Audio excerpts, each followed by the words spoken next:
le fait de amener des masses de gens dans un pays, mais ça crée naturellement du racisme en fait, ça crée naturellement des tensions horizontales. Et ça c'est quelque chose que la gauche a du mal à comprendre, c'est que tu prends un pays X, tu mets une population Y massivement, avec une culture différente. Par exemple, on va prendre un pays africain, tu mets en Afrique des millions de Chinois qui arrivent, ben ça va créer des tensions en fait. Ce qu'on appelle racisme en réalité, c'est simplement un réflexe de survie d'une population qui a pas envie que son pays se transforme trop vite, trop brutalement.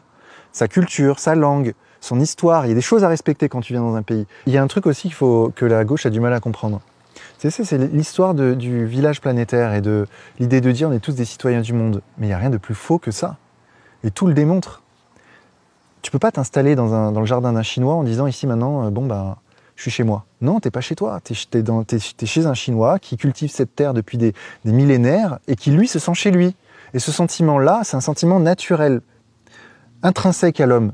En fait, on ne naît pas hors sol. On naît comme une plante dans un sol. Et ce sol, on l'aime, quoi qu'on en dise. Et y compris les gauchistes. Quand ils vont à l'étranger, ils pensent au pain. Ils ont le goût du pain dans la bouche. Ils ont le goût du fromage. Ils pensent à leur patrie. Ils pensent à la France. On l'a tous vécu, ça. Quand tu vas à l'étranger, tu fais quoi? Tu recherches un peu les gens qui te ressemblent. Et c'est naturel. Moi, le communautarisme, en fait, ne me dérange pas en soi, philosophiquement. J'ai interviewé Kémy Séba là-dessus. Et j'aime beaucoup Kémy Séba, mais je pense qu'il a raison profondément. Le communautarisme en soi n'est pas un problème. C'est une question de nombre, l'immigration. La question, c'est est-ce qu'on est des êtres hors sol qui pouvons nous installer partout où on veut à ce moment-là? Tu justifies la colonisation. À ce moment-là, quel est le problème que des millions de Français aillent en Algérie et disent bon, ici on est chez nous finalement? Non, moi je comprends le FLN, je comprends les Algériens qui se sont soulevés contre ça, qui ont lutté contre la colonisation. Et de la même façon, je comprends les Français qui critiquent l'immigration, même peut-être de façon virulente. Et c'est pour ça qu'on dit que je suis d'extrême droite, c'est que je les écoute et je les comprends. Et je peux même partager leur point de vue sur l'immigration, bien qu'étant issu de l'immigration moi-même.